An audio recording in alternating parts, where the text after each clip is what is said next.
Hello everyone, welcome back to my channel. In today's video, we will see some basic yet important adjustments which we will have to tackle while doing journal entries.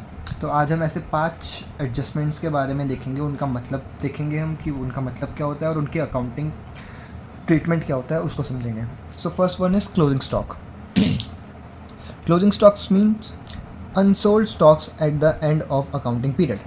मतलब accounting period के and में जितना भी stock business के पास बचा हुआ. अब accounting period क्या होता है इन अकाउंट्स. अकाउंटिंग पीरियड्स मीन्स जो 1 अप्रैल से स्टार्ट होकर 31 मार्च ऑफ सक्सीडिंग ईयर एंड हो जाता है, उसे हम अकाउंटिंग ईयर बोलते हैं या अकाउंटिंग पीरियड बोलते हैं. फॉर एग्जांपल अभी हमारा अकाउंटिंग पीरियड जो चल रहा है वो चल रहा है 1 अप्रैल 2025 से लेके 31 मार्च 2026 तक. तो ये अकाउंटिंग पीरियड हो गया. तो अकाउंटिंग पीरियड के एंड में जितना स्टॉक बच जाए वो आपका क्लोजिंग स्टॉक होता है. अब क्लोजिंग स्टॉक को आप वैल्यू कैसे करते हो, मतलब आप क्लोजिंग स्टॉक की वैल्यू बुक्स ऑफ अकाउंट्स में क्या लिखते हो. तो उसके लिए हमारे पास 2 ऑप्शन होते हैं. या तो हमको closing stock lower of cost पे लिखना होता है या नेट रियलाइजेबल वैल्यू पे लिखना होता है.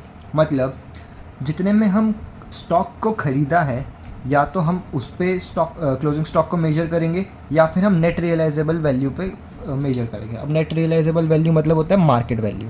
मतलब अगर हम आज उस क्लोजिंग स्टॉक को मार्केट में बेच देंगे तो वो कितने में बिकेगा. तो इन दोनों में से जो लोअर होता है हम उस वैल्यू पे क्लोजिंग स्टॉक को बुक्स में रिकॉर्ड करते हैं. Third one is useful to determine correct gross profit और ग्रॉस लॉस. अब क्लोजिंग स्टॉक एक बहुत इंपॉर्टेंट फैक्टर है जब हम अपना ग्रॉस प्रॉफिट और ग्रॉस लॉस कैलकुलेट कर रहे होते हैं. उस टाइम पर हमारा जो क्लोजिंग स्टॉक है वो एक इम्पॉर्टेंट रोल प्ले करता है.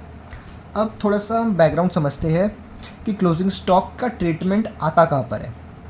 तो जब अकाउंटिंग पीरियड एंड हो जाता है तो उस टाइम पर कंपनीज़ अपनी जो बुक्स ऑफ अकाउंट्स है उसको क्लोज़ करती है. और बुक्स ऑफ अकाउंट्स क्लोज़ करने का जो प्राइमरी बुक्स होता है वो होता है आपका ट्रेडिंग अकाउंट.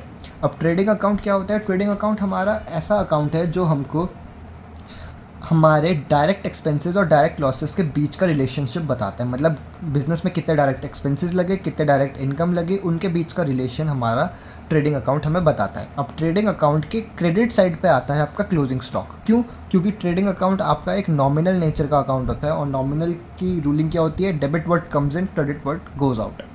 तो इसलिए आपके ट्रेडिंग अकाउंट के क्रेडिट साइड में क्लोजिंग स्टॉक शो होता है. अब इसकी जर्नल एंट्री क्या बनेगी. जर्नल एंट्री बहुत सिंपल है. अगर ट्रेडिंग अकाउंट के क्रेडिट साइड पे क्लोजिंग स्टॉक है तो जर्नल एंट्री में क्लोजिंग स्टॉक को हम डेबिट कर देंगे और ट्रेडिंग अकाउंट को हम क्रेडिट कर देंगे. क्योंकि जर्नल एंट्रीज हमारी एंटी क्लॉकवाइज डायरेक्शन में चलती है. किसी भी अकाउंट में अगर हमें जर्नल एंट्रीज करनी हो तो वो एंटी क्लॉकवाइज चलेगी. तो क्लोजिंग स्टॉक की जर्नल एंट्री हो गई आपकी closing stock account debit to trading account. Second one is outstanding expenses.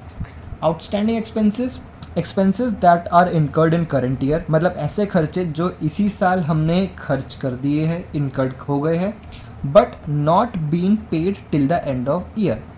हमने खर्चे तो कर लिए बट अभी तक हमने उन खर्चों की पेमेंट नहीं करी है. तो ऐसे खर्चों को बोलते हैं हम outstanding expenses. For example 5,000 for the month of March 2022 are to be paid in April 2022 as wages.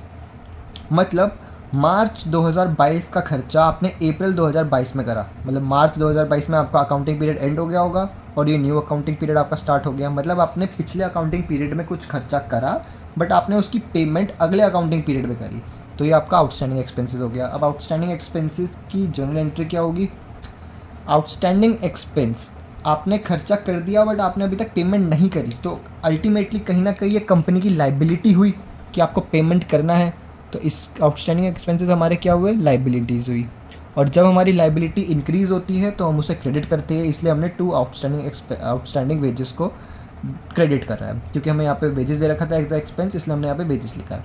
और वेजेस एक एक्सपेंस है और एक्सपेंस को हम डेबिट करते हैं, इसलिए हमने वेजेस अकाउंट को डेबिट करा और आउटस्टैंडिंग वेजेस को क्रेडिट करा.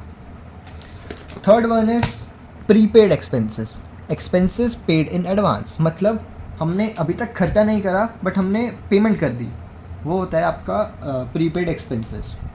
अब जैसे हमारा आउटस्टैंडिंग एक्सपेंसेस एक लाइबिलिटी था क्योंकि हमको पेमेंट करनी थी, प्रीपेड एक्सपेंसेस हमारा एक एसेट होता है।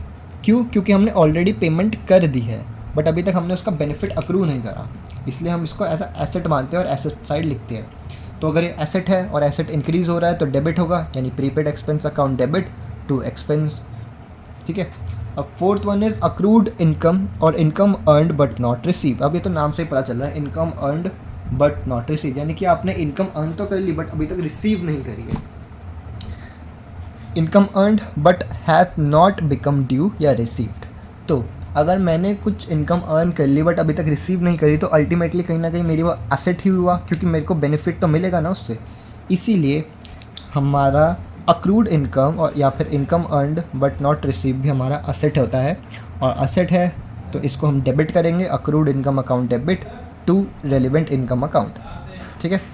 अब लास्ट है इनकम रिसीव्ड इन एडवांस और अनअर्नड इनकम, यानी कि income received but not earned, that is against which sale of goods और services is yet to be made.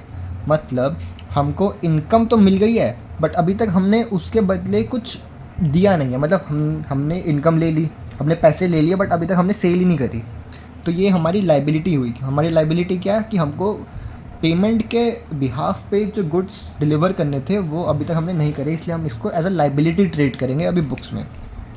तो ये आपकी क्या हो गई? ये आपकी हो गई लाइबिलिटी, और लाइबिलिटी इंक्रीज़ होगी तो ये आपका क्रेडिट होगा और रेंट अकाउंट आपका डेबिट हो जाएगा। रेंट अकाउंट क्यों लिखा है?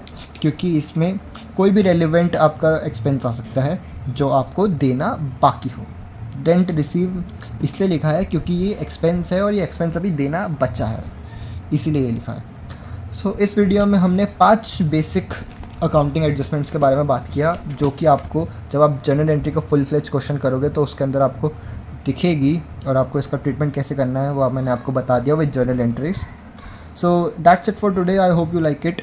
आई will see you in next video. तब तक के लिए it's your buddy signing off. Bye bye.